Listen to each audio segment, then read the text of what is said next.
Hey, it's Enigma Hood. Today I want to talk a little bit about Buddhism. Now, anybody that knows me knows that I'm an atheist, and I don't have a religion. However, out of all of the religions that I've encountered, I have to say that Buddhism is probably one of the better ones out there. Now, as a Sri Lankan, when I was younger, I was taken to Buddhist temples, and I learned a little bit about Buddhism. But I have to point out that I was never actually a Buddhist. Now, for my animal rights advocates, my animal rights supporters, my animal rights subscribers, I would say pay close attention to Buddhism. Because Buddhism is one of the few religions that openly advocates respecting all life, as opposed to respecting just human life. Now, in Christianity, you have these very diverse set of beliefs, but they only talk about human beings. It's so anthrocentric. Anthrocentric means you only care about human beings. All it talks about is respecting other human beings, God, God, God, heaven, hell, hell, hell, hell, hell, you're going to go to hell, and that's it. It only talks about what's going to happen to humans and how we should be very nice and kind to humans. But when it comes to other animals are just a resource for human beings. They are not something that is to be respected. They are something for human beings to use. They're there for humans to use them for their own benefit. And I thought that's not right. We inhabit this planet with so many other animals. We have to respect other life forms because we share the planet with them. And in fact, in Christianity, if you're a creationist, you don't even have to care about the environment. You can pollute the environment all you want because the whole planet's going to die in the apocalypse anyway. If you believe that, then yeah, I guess you don't have to care about the environment. You can pollute all you want. You can take a shit in the middle of the road because, hey, what difference does it make? The planet's going to blow up and we're all going to die. But, I don't believe that. Okay, so I do care about the environment.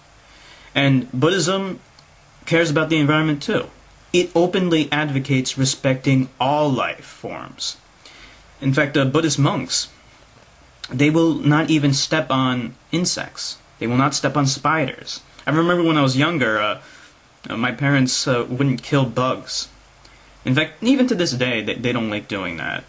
They'll put it outside. I'm not that much. I don't care about bugs that much. That's where I draw my line. But I still think it's noble for Buddhists to do that, and that's something that Westerners can look at and say, wow, you know what? Maybe we could learn something from that. Buddhism is actually, it has some pretty good ideologies there. Now, some common misconceptions about Buddhism is that, Buddhists worship Buddha. And that's completely untrue. I was at a Buddhist temple the other day, just a few days ago, and one of the things that the Buddhist monk, they call them sadhus. One of the things that the sadhu said was that we do not believe in Buddha. We learn from him. We learn from his teachings. He was a man. He was just a normal man. Okay, it's not like Christianity where they said Jesus Christ is the Son of God. Okay, real Buddhism.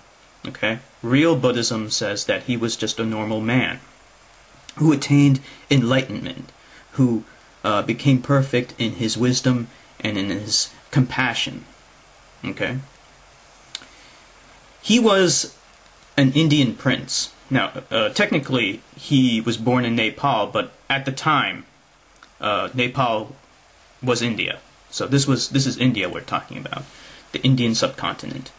And he was an Indian prince, and he renounced his royal lineage. He renounced being a prince, and he lived as a peasant to attain enlightenment and to understand suffering. Now, I don't know everything about it. I don't claim to be a great Buddhist expert. I'm not a Buddhist myself. I'm sure one of my subscribers knows a lot more about Buddhism than I do, my Sri Lankan Buddhist subscribers, and I encourage you to educate other people about it in the comment section or send me a private message, educate me about it a little bit more. But from my understanding, my limited understanding of Buddhism, he was an Indian prince who wanted to live as a peasant so that he could understand suffering and attain enlightenment. And he did. And, that's a really noble thing to do. To renounce, I mean, can you imagine being a prince, to have all the riches in the world and live a comfortable life, to renounce all of that and live as a commoner, live as a beggar. That's what he did. He had to beg for food because he didn't have any money. He went door to door begging for food. At one time, he tried to attain enlightenment by starving himself to death, and then he passed out, and he knew that he couldn't attain it that way. He had to beg for food. That's an incredible undertaking to do. That's not something that I would ever do.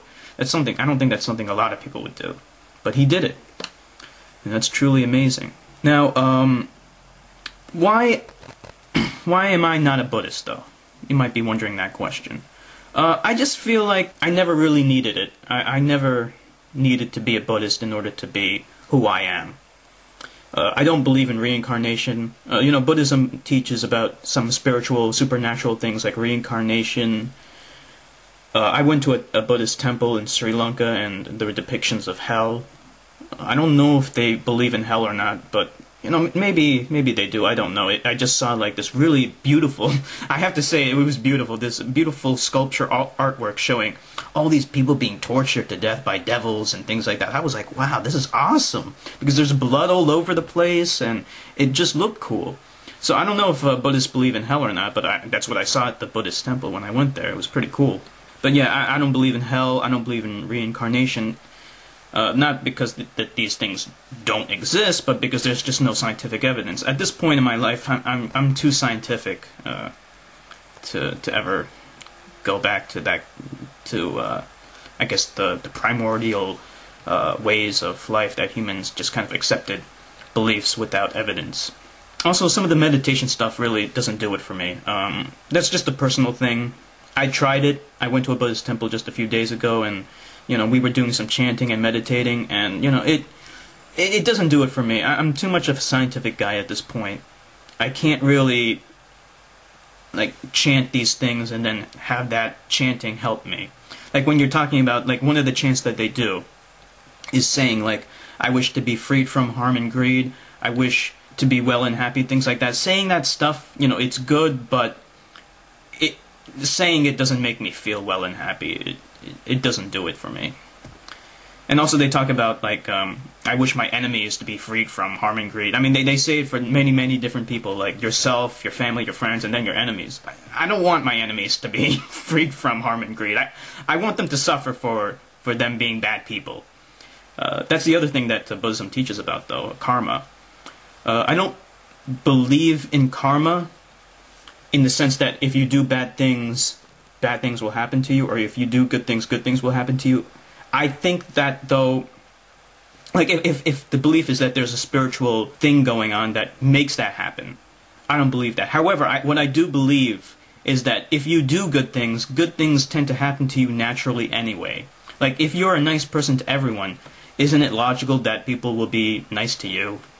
Isn't it logical that people will do nice things for you if you're a nice person? I think that's a pretty reasonable conclusion to come to.